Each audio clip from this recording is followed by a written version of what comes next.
Hello animal lovers and welcome back to my channel, Valentina's Animal Adventures. Today I am here with Chili the corn snake and I am going to be talking about the top 5 best exotic pets. And I'm going to be going from number 5 to number 1. Number 1 is the best exotic pet. Number 5, isopods. So isopods, their cost is pretty cheap. You can get a small enclosure. You can either do a DIY with a bin at the pet store or on Tarantula Cribs. There's different morphs and different types of isopods out there, so you can just get the cheapest one. So their cost is relatively low if you want it to be. I would recommend dairy cows. Dairy cow isopods are pretty big and they breed like crazy. So I would recommend that species. Setup is fairly easy. You can do bioactive tank. I would recommend it, but you don't have to. You just put in a lot of dirt, like a mix of soil, Repti soil, topsoil, a lot of leaf litter, wood, cork bark, and yeah, that's just the initial setup. Fairly easy. You would have to mist them because they really do like humidity, so you probably have to mist them once or twice a day to keep the humidity up. Sometimes feeding them like vegetables or feeding them Cuttlebone, calcium. There's also isopod food that you can sprinkle in like once a week. You can handle an isopod. They're really fast, they're really small. They are pretty good pets, and I would definitely recommend isopods for anyone who wants to get started in owning weird and cool animals. I would definitely recommend isopods. Number 4, a tarantula. So for the cost of a tarantula, it can be pretty cheap or it can be really expensive. The individual tarantulas can range from $20 to more than $100. So it all depends on the species you're getting. For a beginner, I would definitely recommend a curly hair, a rose hair tarantula, or a red knee or red leg tarantula. Those guys are pretty docile. Their setup is fairly easy. Their enclosure size ranges from, like, if we're doing gallons, ranges from like a 5 to 10 gallon. So that's about 10 inches to 20 inches in length. Their setup is really easy. You just gotta add a couple inches of soil, depending on if they're a burrowing species or they like to burrow, 2 hides, 1 water dish. Make sure it's shallow so they don't like drown. You don't want a deep water dish. Their setup is fairly easy and you can honestly just decorate it however you want. You usually feed them based on their abdomen size. So it's typically 3 to 4 insects, crickets per week. So you really just want to base it on their abdomen size. You don't want to feed them too much. You don't want to feed them too little. So you're just going to go based on that. But weekly, you will have to feed them insects. Tarantulas, like the species that I named, the curly hair, the rose hair, and red knee or red leg tarantula, are, from my experience and what I've seen, they're pretty docile and will let you hold them. However, if you get some other type of species, green bottle blue tarantula like I have, they're very fast. They flick hairs at you and that can irritate your skin, your eye. It can be pretty dangerous. So tarantulas can be unpredictable. They can be really fast and skittish. They can get stressed a lot, so they don't really like to be handled. So that's kind of like a con with tarantulas. And their setup is fairly easy. Their care is pretty easy. That's number 4 in the list. Number 3, millipedes. Millipedes, their cost can be pretty cheap. I would recommend smaller millipedes like the ivory and bumblebee millipede. Those are pretty good millipedes in my opinion. For their enclosure size, if you're getting a smaller millipede, you won't need a big enclosure. You can get just a 10-inch in length. One thing about millipedes is their enclosure would need to have a lot of depth because you're going to have to put a lot of soil for the millipede because they do like to burrow. I strongly recommend a bioactive enclosure for millipedes. I think they thrive really well with bioactive enclosures. That's what all my millipedes have. It holds humidity really well. The plants are good for them to eat, and you don't have to clean up anything. Everything just cycles in itself. You do have to mist daily or maybe 2 times a day, depending on how well your tank holds humidity. If you set up the tank correctly, they'll be able to eat the rotting wood, decaying leaves, decaying plants. But I do like to add a little treat now and then, like a little piece of a vegetable or like fish flakes, maybe some isopod food, cuddle bone, like a calcium thing. They do need calcium, and that's just like a little treat.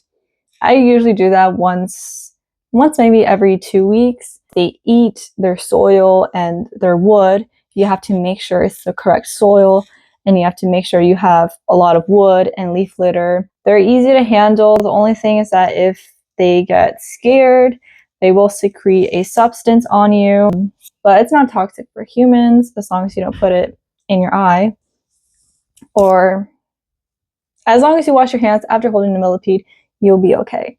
Handling a millipede a lot could stress them out.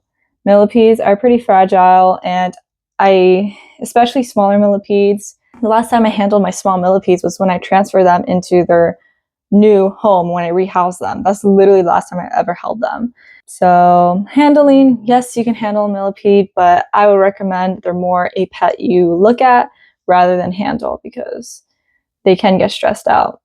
So number 2, Asian forest scorpion. Hi. The Asian forest scorpions are fairly cheap. They're like $20 to $40, depending where you get them. If you get them at an expo, I got mine at Repticon and he was $20. If you get them at a pet store, I believe they're like $40. They're a little bit more expensive. I would recommend a scorpion to be in a 10-gallon tank because they are pretty active at night. They need soil, they need hides. Basically, just try to replicate the forest floor, because that's where they're from. They're from Asia. They live on the forest floor, so they're always hiding under wood, under leaf litter. You can do a bioactive enclosure, which is what I do, but you don't have to with them. For food-wise, this is for adult scorpions. They eat around 3 or 4 crickets per week. So what I do, I just throw in 3 or 4 crickets in the enclosure, and he munches, he grabs one, he grabs another one, he grabs like 3 at a time, and then he's good for a week. So they're pretty low maintenance on that part. As for handling them, I only handle mine when it's necessary, but it all depends on your scorpion's personality. Some scorpions will not let you go near them, and some scorpions don't care and will literally just let you pick them up. So it all depends on your scorpion's personality. Asian forest scorpions, I would say they're pretty good pets because they're really cool to have. And they're fairly easy. They're really cool to look at when they come out at night. Their setup is fairly easy. Their cost is pretty low. So that's why they're number 2 on the list.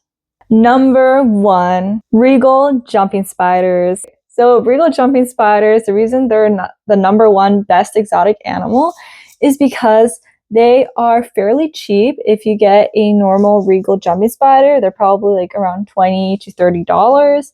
And if you want a really cool morph, you can get them for like $60 to $70.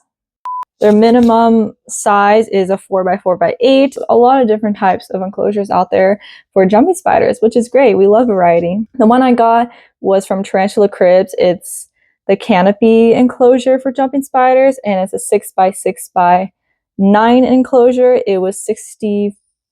It was $65, yeah. I love that for my female regal jumping spider. I think that's the perfect amount of space for her because the 4x4x8 was pretty, in my opinion, was pretty small. But that is the bare minimum for them. But of course, the bigger the better. They take up very little space in your room. You can literally put them on your bookshelf. You can put them on your desk. You can put them anywhere.